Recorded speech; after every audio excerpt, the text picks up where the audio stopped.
In our second video, Paul Jarzembowski and Father Frank Donio talk directly to those who have been called to be a World Youth Day pilgrimage leader. They discuss the difference between this role and that of a coordinator or manager. They focus on encounter, accompaniment, and sending before giving some great tips on preparing oneself to be able to be a pilgrim while also being a leader at World Youth Day.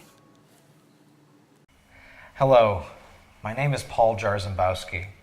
I'm the World Youth Day Coordinator for the United States and serve on the staff of the United States Conference of Catholic Bishops. Thank you for your own service as a pilgrimage and stateside leader for World Youth Day.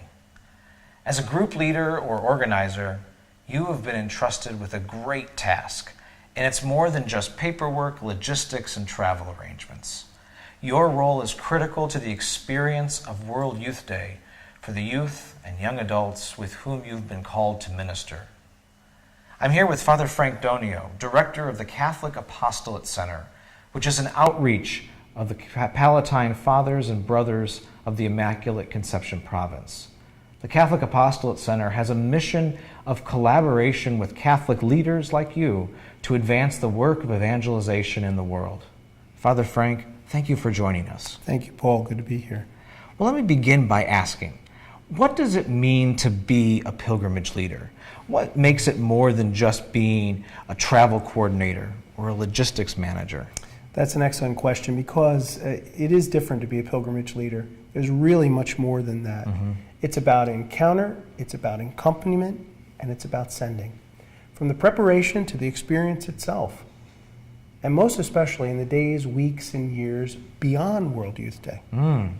That's true. So let's start with the first one. What do you mean by encounter? Well, leaders make it possible for the pilgrims to have encounters in 4 ways. Okay. So with Jesus Christ, with the church, with fellow pilgrims, and with everyone else they meet. It's important that we look for ways for young adults to have these types of experiences. Ultimately, all of these are encounters with the divine, which is what all pilgrimage really is all about. It's important to look for ways to make these encounters possible for the pilgrims. Now, all of these are important and need to be balanced throughout the preparation, the experience, both stateside and in Krakow, as well as in the follow-up. Make sure that these encounters are available and that you as leaders are also having these experiences. So providing an encounter with Jesus Christ means that we offer pilgrims an opportunity to participate in the sacraments, spend time in prayer, read the scriptures, and be in service to the poor and the marginalized. Giving pilgrimage the chance to encounter Jesus in the church is about engaging with the global cross-cultural experience of church that they'll encounter at World Youth Day. Now, perhaps the most obvious encounter is when we can facilitate is with the fellow pilgrims that they'll be being together with. Leaders can help these young people develop a community within the immediate group. Now that can bear fruit during and beyond the pilgrimage experience itself. Encountering others along the journey is about looking outward. So these encounters are often with strangers. They're at the airport, they're on the train, the people in the streets of Krakow, or within our local community. And there are even challenging encounters with those who don't share our faith. It's all about, though, Christ encountered in and through his church and beyond as well. Leaders themselves should engage in their own experiences of encounter through regular prayer and devotion, through intercultural experiences in their local area, and through engagement with other World Youth Day leaders around the country, and also through their own daily encounters with those outside the church. It's important to do this because we cannot pass on what we haven't received. That's true. Now, could you also mention the idea of accompaniment, your second point? So tell us a little bit more about that. That's very important to Pope Francis, this accompaniment. As a leader, we have to realize that the pilgrims in our ministry are all at different places on their spiritual journey. It's true. We can't assume anything. We accept them as they come to us and encourage them to grow. Now, some of our pilgrims are very invested and knowledgeable about the faith, True. while others might simply be curious about our Catholic traditions, but they're joining us on pilgrimage because of their family and friends. Now, we accompany all of them. Not only do we accept these young adults as they are, but we also challenge each one of them to have a deeper relationship with Christ and the gospel. Even the ones who seem to know everything about the church. That's true. Everyone has room to grow. And once World Youth Day is come and gone, we encourage them to accompany others on their journey, pass on their experiences with their peers, and ultimately to become missionary disciples. They will hopefully help people along the same path that they walked, and we can accompany them into this leadership role.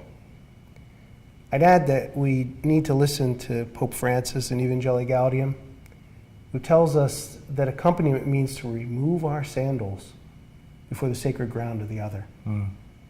This means we honor and respect the place where our pilgrims are on their journey. And he tells us that this pace of accompaniment must be steady and reassuring, reflecting our closeness and our compassionate gaze, which also heals, liberates, and encourages growth in the Christian life. So in much the same way, we also patiently, steadily walk with the pilgrims, tend their wounds, point them forward in a compassionate, loving way. The accompaniment of leaders is part of the accompaniment of the church for the pilgrims. So to fully prepare for this ministry of accompaniment, it may also be fruitful as leaders to pray for those who once accompanied us, because all of us have had them. Before World Youth Day, then, take time to reflect on those teachers, mentors, and guides who brought you to wherever you are on your faith journey. During World Youth Day, spend time in prayer for them as well. While reflecting, think about what they did to encourage you, motivate you, challenge you to grow deeper, and pray that you can model this for your own pilgrims. That's great. It's all true. Now, how can we send out the pilgrims to then be apostles beyond World Youth Day? Going forward as apostles or missionary disciples from the mountaintop experience, that can be a little difficult because there's a temptation for pilgrims and even leaders to continue to stay together in small groups. Yeah. And not go out into the world, nor engage beyond the circle of fellow pilgrims. So as a leader, we bring them down from the mountain and we send them outward. We may even need to cut the cord. It's true. But that's not to say we cut off all contact with them. We continue to journey with them as they look outward. They need to be equipped, though, for what comes next. They need to be trained as leaders. They need to be taught how to be merciful with their peers and encouraged to continue to learn and to grow. So as leaders, we can help them to be observant of all those who are around them, to realize that the rest of their peers may be wounded and struggling, and to know that they now have the opportunity to encounter, heal, and accompany their peers on their spiritual journey. Ultimately, though, the greatest things that will happen to our pilgrims on this journey won't be the memorable moments of World Youth Day, as strange as that might sound. The greatest things they will be able to do is to put into practice all that they've learned and witnessed. Wow, that's exciting to think about. Well, preparing for World Youth Day seems like it can be really challenging, but as I'm listening to you, it seems that when leaders see themselves as doing this work through a mission of encounter, accompaniment, and sending, then it becomes more than just a job. It's a vocation, it's a calling to a journey with these young pilgrims. Yes. I also think it's important for real leaders to realize that they're pilgrims too. Just like the young people, the leaders are making a pilgrimage to World Youth Day, anticipating their own transformative experience on top of the mountain. God doesn't just speak to young people. He speaks to ministers and leaders too. Very much so. It's important for leaders to remember that before Jesus ministered to the multitudes, He tended the spirit of the apostles. He taught them, he gave them the tools they would need for the work ahead, and then he gave them an opportunity to rest. That's very true, Paul. And you've led a number of World Youth Day pilgrimages. I have. And so what are some of the ways in which leaders can be refreshed and spiritually oriented, keeping balanced during the time of preparation and pilgrimage? What advice do you have? Well, it's so very important for every leader, every organizer of a stateside event to take time for their own spiritual renewal and refreshment. Because, as you said before, you can't pass on what you haven't received. Encouraging young people to encounter the Lord is more difficult when you have not found it yourself, or if you haven't given yourself the space to find it. So I have 5 suggestions for leaders so that they can encounter Christ, they can be accompanied by Christ, and that they can be sent out to do their work by Christ. The first thing is go on retreat. And that means apart from the pilgrims. Carve out some time for you to reflect on your own spiritual journey, and in a particular way, on the teachers and guides who brought you to the faith or who helped you to hear the call of leadership in the church. Second, seek out a spiritual director, perhaps someone you can confide in throughout the journey, on the way to World Youth Day and on the way back, of course. The third thing is finding a peer network of other ministry leaders or church workers who you can connect with. Finding a trusted colleagues who will support you, pray with you, and for you, and who will encourage you in your work is very important. Fourth, while in Krakow or during a stateside event, take 30, maybe 60 minutes each day for yourself. Find time to recalibrate, refocus, and reconnect with God. Perhaps at a church you visit in Poland, or a sacred space at a stateside celebration, or maybe just for a few moments before the day begins. But whatever you do, take time to do as Jesus did. Escape to a deserted place and pray.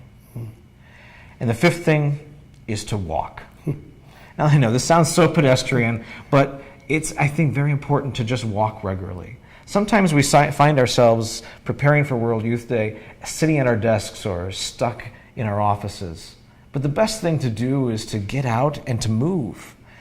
As you know, pilgrimage is not about standing still. It's about moving forward. So you can literally do this by taking a rosary with you, or going out with a friend or a family member for a conversation, or spend time in silence, reflecting on a favorite saint or a favorite scripture passage, or whatever you do. Just get out there and move. Those 5 tips are really great. And so it's true, the more grounded leaders can be, the more present they can become to the pilgrims who they're going to be leading on World Youth Day. Well, I want to thank you very much for your wisdom today and for allowing us to have this conversation. Now let me conclude by saying directly to you, leaders, that the bishops are praying for you. Not only do the bishops accompany young people at World Youth Day, but they accompany you too. The bishops thank you for your work and join you in the work of building up the youth and the young adults who will experience World Youth Day in Krakow and stateside in the United States.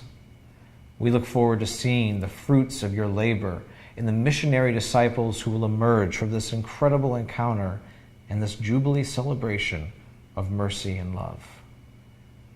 Finally, may God be with you on your pilgrimage. Safe travels, and I'll see you on the way. Blessed are the merciful, for His mercy that shall be shown to those who show mercy.